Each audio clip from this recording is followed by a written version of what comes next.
क्या आपने कभी सोचा है कि गाड़ी चलाते समय हमें गियर्स क्यों चेंज करने पड़ते हैं और जब हम गियर्स शिफ्ट करते हैं तो वो हॉररेबल ग्राइंडिंग नॉइज क्यों आती है।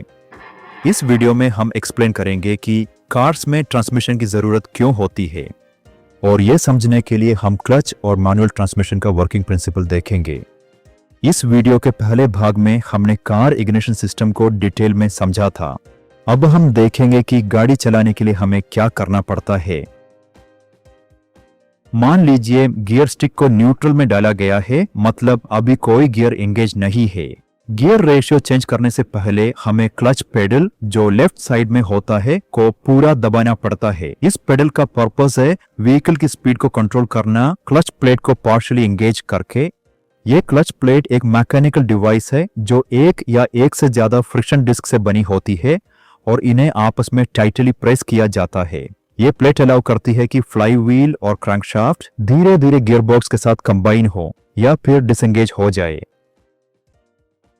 जब क्लच पेडल दबाया जाता है तो clutch diaphragm spring pressure plate को फ्लाई व्हील से दूर खींच लेती है। इस तरह क्लच इंजन से डिसएंगेज हो जाता है।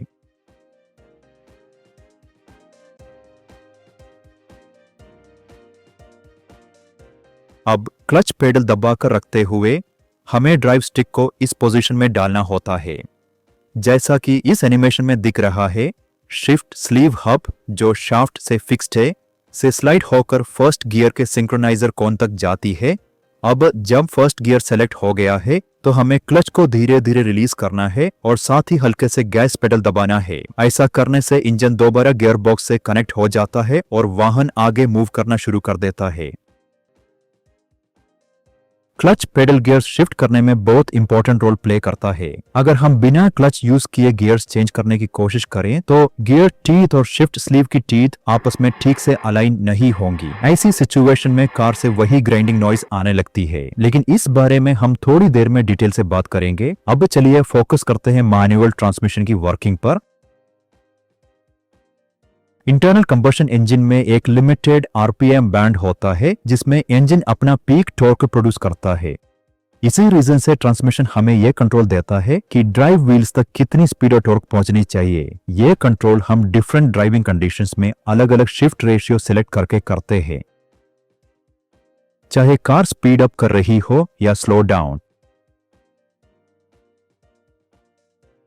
लोअर गियर्स में टॉर्क ज्यादा होता है ताकि गाड़ी को बेटर एक्सेलरेशन मिल सके, लेकिन उसी टाइम पर उनकी ट्रांसमिशन स्पीड कम होती है। यह खास तौर पर यूजफुल होता है जब गाड़ी को स्टैंड स्टिल यानी बिल्कुल रुकी हुई हालत से चलाना हो या फिर किसी हिल पर चढ़ना हो।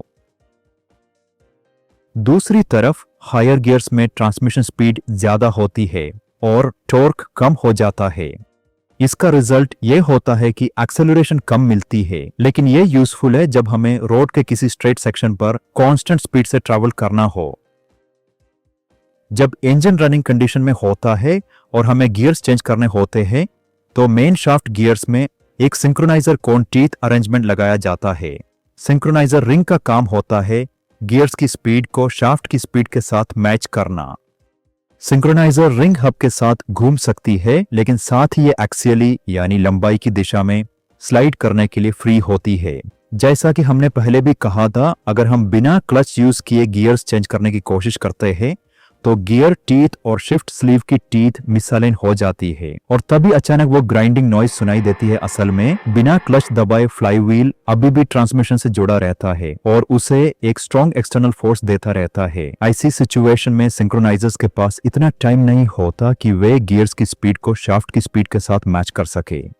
इसके अलावा जब हम क्लचलेस शिफ्टिंग करते हैं तो हम अपने सिंक्रोनाइजर पर बहुत ज्यादा और बेकार का वेयर घिसाव पैदा कर देते हैं। इसी कॉन्सेप्ट को समझते हुए अब हम आसानी से सेकंड गियर,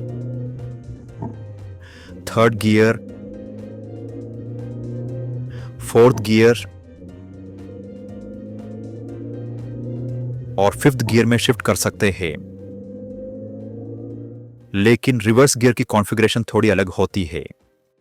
10 साल से भी ज्यादा का एक्सपीरियंस इंडस्ट्रियल सप्लाईज में होने के कारण JAEAs आज कई बड़ी ऑटोमोबाइल मैन्युफैक्चरिंग कंपनीज का क्वालिफाइड पार्टनर बन चुका है। ये कंपनी प्रोडक्शन प्रोसेस के दौरान जरूरी इंडस्ट्रियल कंपोनेंट्स की वाइड रेंज के लिए टेक्निकल सपोर्ट प्रोवाइड करती है, जो अलग अलग तरह के व्हीकल्स बनाने में काम आते हैं। यहाँ हम देख सकते हैं कि रिवर्स गियर एक 3 गियर अरेंजमेंट यूज करता है। इनमें से एक गियर को आइडियल गियर कहा जाता है। जब आइडियल गियर को पुश करके बाकी 2 गियर से कनेक्ट किया जाता है तो आउटपुट शाफ्ट रिवर्स डायरेक्शन में घूमने लगती है। यहाँ ध्यान देने वाली बात है कि रिवर्स गियर में कोई सिंक्रोनाइजर नहीं होता, इसीलिए हम रिवर्स केवल स्टैंड स्टिल पोजीशन यानी गाड़ी रुकी हुई हो से ही लगा सकते हैं। अब आउटपुट शाफ्ट की रोटरी मोशन डिफरेंशियल के थ्रू व्हील्स तक पहुंचाई जाती है।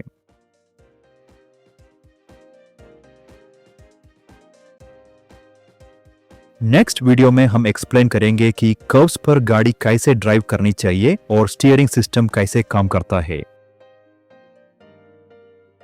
अगर आपको यह वीडियो उपयोगी लगा हो तो कृपया हमें बताइए लाइक और कमेंट करके। आप इसे शेयर भी कर सकते हैं और हमारे YouTube चैनल को सब्सक्राइब करना मत भूलिएगा। हमारे अगले प्रोजेक्ट्स के बारे में जानने के लिए हमारी वेबसाइट जरूर विजिट कीजिए jscompany.com।